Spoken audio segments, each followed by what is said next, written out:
మరి నిన్న ఏం జరిగింది? నిన్న రాత్రి 2 ఏళ్లు గడిచిపోయింది, 25 నెలలు దాటిపోయింది, ఇంతవరకు 10,000 ఉద్యోగాలు కూడా ఇవ్వలేదు మీరు.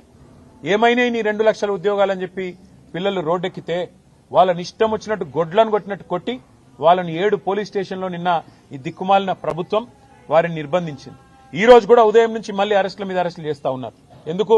ముఖ్యమంత్రి గారు అక్కడేదో బట్టల షాప్ ఓపెనింగ్ పోతున్నట్ట, దానికోసం ఆ రోడ్డెంబడ పోతుంటే ఎక్కడ ముఖ్యమంత్రికి అడ్డం వచ్చి నోటిఫికేషన్ లేవి అని నిలదీస్తారు, ముఖ్యమంత్రిని దిగ్బంధం చేస్తారన్న భయంతో ఇలా పోలీసులను అడ్డం పెట్టుకుని ఈ ప్రభుత్వం బతుకుతా ఉన్నది. మరి ఇంత చేతగాని సన్నాసి రాహుల్ గాంధీ ఎందుకు మాటిచ్చినావు? 2 లక్షల ఉద్యోగాలని చెప్పి ఎందుకు డైలాగులు కొట్టినావు?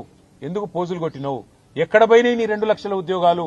ఇవాళ ప్రజలు అడుగుతున్నారు, మా పిల్లలు అడుగుతున్నారు, దమ్ముంటే సమాధానం చెప్పు. 10,000 ఉద్యోగాలు ఇవ్వకుండా ఇక్కడ భూములు గుంజుకుంటావు, యూనివర్సిటీ దగ్గర ఇస్తానన్న ఉద్యోగాలు ఇయ్యవు.